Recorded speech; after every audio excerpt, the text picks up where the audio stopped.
friends and colleagues of Sue here tonight. I'm just so pleased that you can all be here at this event, which both acknowledges and celebrates Sue's very important work. I'd like to give a very special welcome to Anna Scott, Sue's daughter, who's here with us this evening. Unfortunately, Anna's brothers, Dave and Tom, were unable to come, but they send apologies. And I'd also like to give a very special welcome to Colin and Penny Sloman, who are the co-hosts of the event this evening. And it was through them that this event and through their family that the book was able to be realized.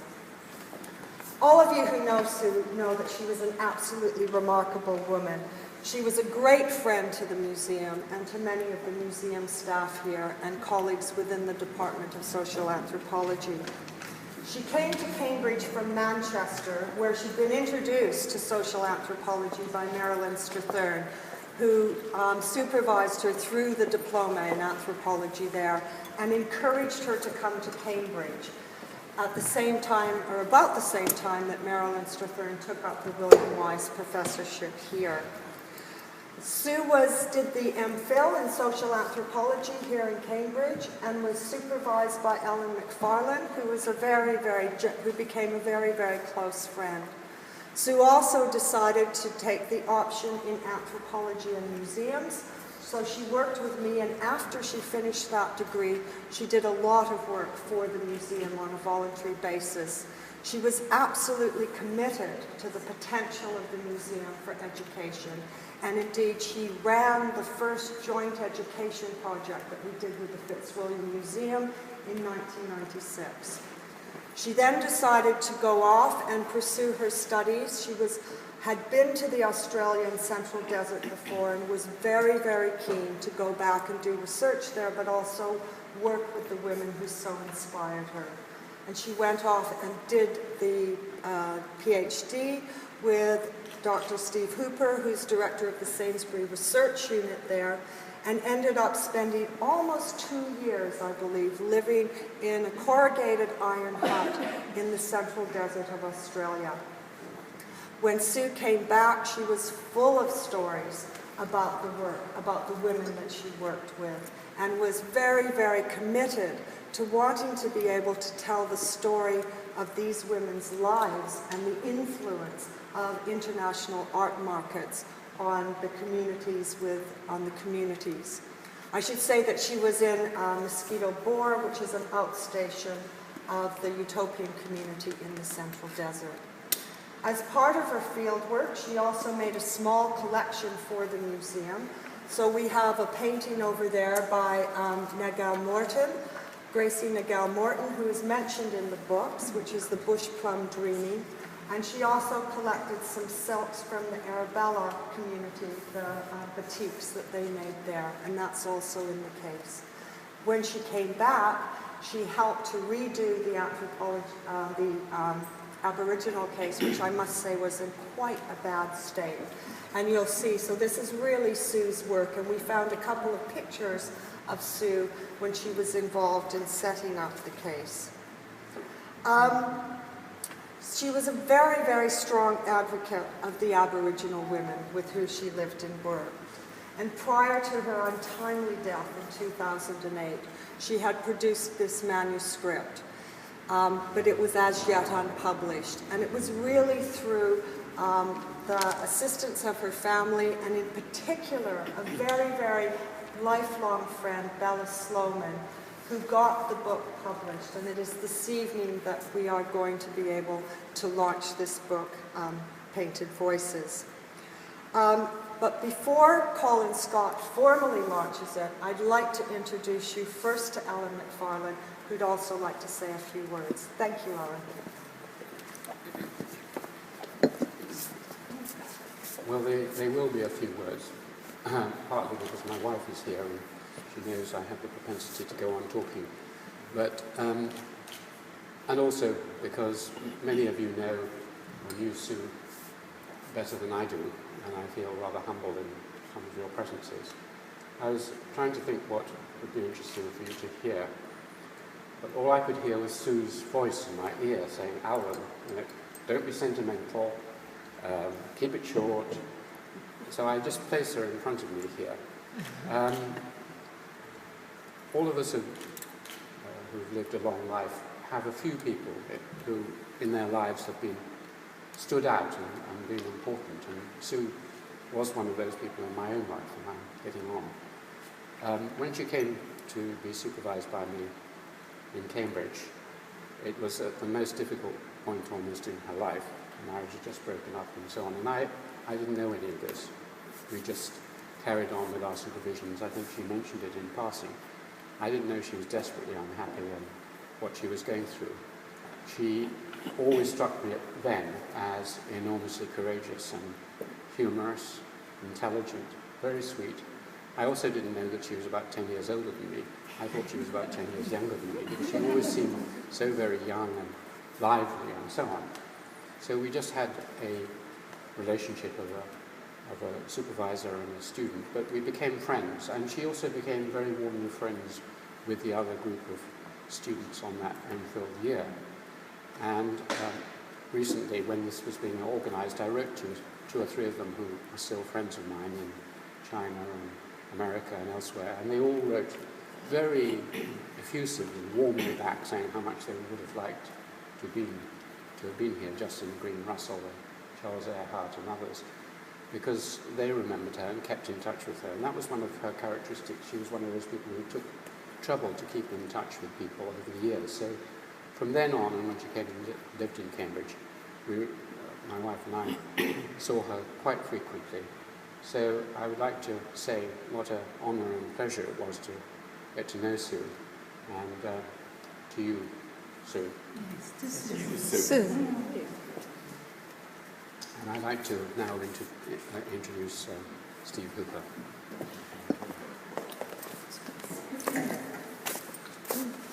Thank you, Alan.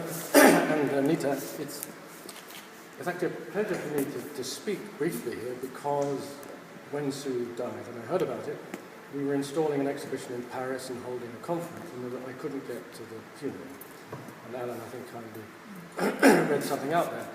But I stand here really as someone who came to Sue a little bit later than you, but firstly, I think Sue wouldn't disapprove, although she was always quite clear about what you wouldn't disapprove of. I mean, Sue was a force of nature, as many of you know, and that without Marilyn, I think, and you and Anita, the trajectory of her life wouldn't have been the way it did, and the fulfillment she achieved in her life.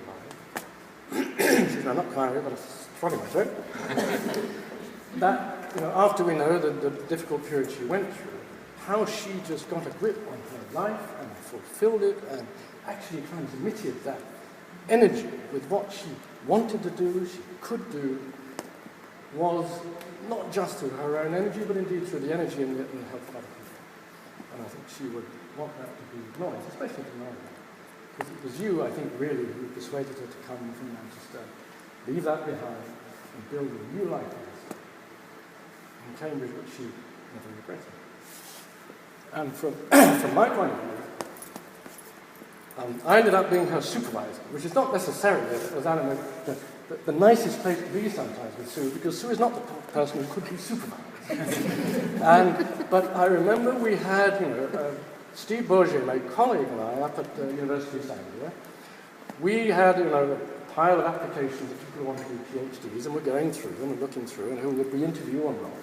I remember looking at this one, down these, right, and date of birth, was it 1930 or something, I can't remember, but I thought, oh, that must be a mistake, must be 1980. 1950 maybe, and what's this? And then, of course, when we looked, we thought, wow, she's done all these things, Granada TV, a trained nurse. No, it really is 1930. But we thought, well, I don't know, starting a PhD in your mid-60s, I don't know. Well, anyway, we'll interview her.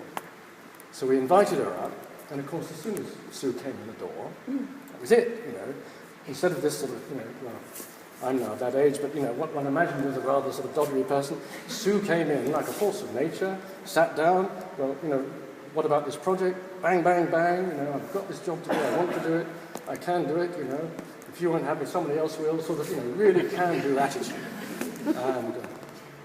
And I remember, after the interview saying to Steve, well, what's the problem here? You know, she's fantastic. And so she did the PhD and went off to Australia, as you know, for more than 2 years in Mosquito Bore, based there. You know, we would exchange, actually letters. I mean, email hadn't really come in that way then. It was letters, you know, about cheeky snakes and things like this. For those who everyone know what a cheeky snake is, you know. It's one that won't, you know, will bite you and harm you. And, you know, in the book you get this flavour of her life amongst these ladies. And when we were having supervision during her writing up, you know, I said, the lives of these people, and the predicament of these people, is very special. And you have a story to tell here. And you write your academic papers and all that, but basically there's something special in your relationship with them because you're a woman of their age, could engage with them at that level. You weren't some sort of 20-year-old PhD student who knew nothing about anything. You know, this is a fantastic story. You should maybe concentrate on writing something like this. So it's a real pleasure for me. And obviously Sue would be the best advocate for her book. You can see her on radio programs and television programs, sorting out, you know, interviewers. And she, you know, to tell her stories and sort things out. She would have been the best advocate. And it's a great sadness that she isn't here to advocate her own work and her own stories. But I think it's absolutely brilliant that her longest-serving friend Bella Sloman, who I've not met, and her family, after having some publication difficulties, I know you were let down by Crawford, I think it was, but to say, you know, in the true Sue spirit, we're going to publish this bloody book, you know, and so publish it you have, and so I think it's absolutely fantastic that you achieved that, and that Sue's very particular stories and her particular way, and her really important work that she did there, and all the vicissitudes and the horribleness of the art advisor and these sorts of things, that's happened. So I would just like to not only tell Sue, but to the Slomans and everybody else who helped us. So thanks very much. Right, well, let me just introduce myself. I'm Colin Sloman, and I'm representing my parents here today who were responsible for taking the extraordinary work and making sure it was published. I want to just thank Anita, Marilyn, Steve, Alan, for actually all that encouragement that led to getting this work actually produced, encouraged, and then published. I've got three things I'd like to do. First of all, I've got a message to read out from David Scott, who's not able to be here today, but I wanted me to pass on some messages for you. Some thoughts of my own about Sue, whom I met in 1974 as a 11 or 12-year-old, who was a wonderful friend of the family. And clearly, my mother and Sue had the most amazing friendship relationship over very, very many years, many years, from that first nursing school where they met to her last days. And finally, I want to launch the book and celebrate it and tell you a little bit about what we're doing with some of the funds that we're raising through the sale of the book. So firstly, let me speak on behalf of David, who I'm sure Anna might want to do this, but I thought I'd let you off the hook. So David's words are, I'd really like to welcome you all to this event today to celebrate the publication of Painted Voices. I know that thanks to the amazing efforts of Penny and Colin Sloman to support both my family and all the hard work that Bella Sloman has done in getting Mum's book published, the room is full of many of Mum's dearest friends. Mum's death was a terrible shock for us all. There is a lingering sense of injustice that she never managed to see a final copy of her book in print. Nevertheless, I know that she would be delighted to see that we finally reached this day, and she'd be furious that she's missing what I'm sure will be a wonderful event. I'm very sorry I'm not able to be here with you today, and my brother Tom sends his fondest regards as well. But you have Anna with you, who is without doubt the best-looking member of the family, and we're and we are both there in spirit. Thank you again for all your love, good wishes, and support. I hope you enjoy the book. Mum's voice sings out from every page, and once again, thank you to everyone who worked so hard to make it happen. Some lovely thoughts from David, who's on set filming, I think, today. So let me just move to my own thoughts about Susie as we called her. I mentioned 1974 when she welcomed us into her little cottage in Glossop, somewhere up north, I think it is, up in Cheshire. An amazing place perched on the side of a hill in a windswept valley. And of course, inside it was an immaculate home, which one of her features really of being able to make a home out of anything. Perhaps that shack in Utopia was also made into something quite extraordinary as well. Clearly, she would be what's called on Facebook a BGF these days, which was the best girlfriend for my mum as they grew up together from nursing school onwards. And for me as a person, Susie was an incredible, positive personality, wonderful mother, clearly, and she was an incredibly passionate person. She was passionate about TV producing, and she did some extraordinary television shows quite some time ago. Passionate about Paris, where we met a number of times. Passionate about making a fantastic home for her family. And later that passion, through Marilyn and others, went into embroidery, and then got her into some of her further education, and then extraordinarily into anthropology. I think for me and my mum and our whole family, it was never a surprise that Sue would do something extraordinary, because that's the sort of person she was. Whether it was travels, her studies, her writing, and living in Utopia, quite an extraordinary thing, an extraordinary feat in its own right. If there's one word that sort of sums it up, I think it's a sense of possibility. Sue always had this sense of possibility. It always surrounded her. She would always think, I can do that. I can tackle that. Why don't I just give that a go? I know it's been incredibly important for Bella and Graham, my father, to realise the publication of the book. Clearly, it was a passion of Sue's to see it brought to life, and we are very pleased as a family to have funded that and made that happen. Let me just pause with thanks for Anita for bringing us to this wonderful space and to celebrate the launch of the book. I want to thank Steve and Alan for very wonderful words. I wanted also to thank the museum staff who've looked after us today and made the space available. And all of you who are Sue's dear friends and family and colleagues for being a part of this celebration tonight. I need to launch formally the book. I don't have a copy. I need to have a copy. Thank you, Anna. So I'm delighted that you can all take one of these away and hopefully enjoy reading it. And as David says, Sue's voice comes off every page, and it feels like you're in the room with her. You'll notice that we haven't been selling the book. We're giving it away, and you can take as many copies as you wish. There's a purpose behind that, in that David, Bella, myself thought about what would be the best use of any funds that you might want to donate as a result of taking other books away. And we've connected with the University of Melbourne, Trinity College, who have a scheme which is around Indigenous education for Aborigines in Australia.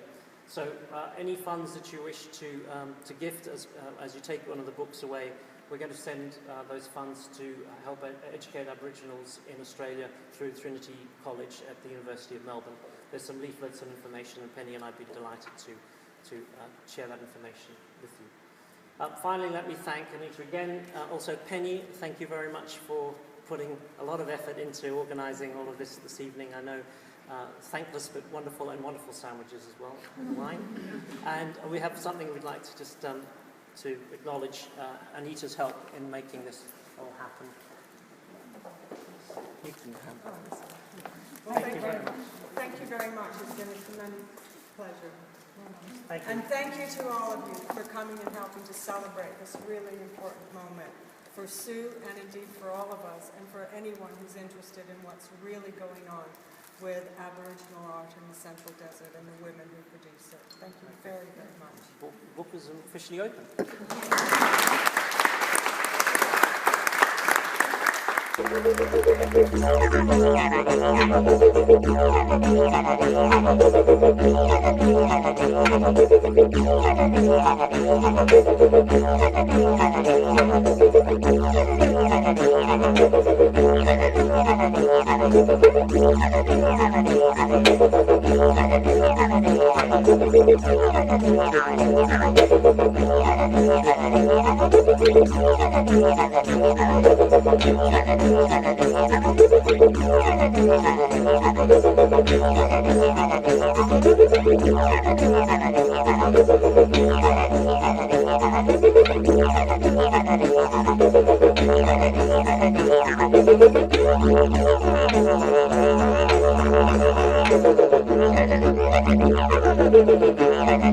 Thank you.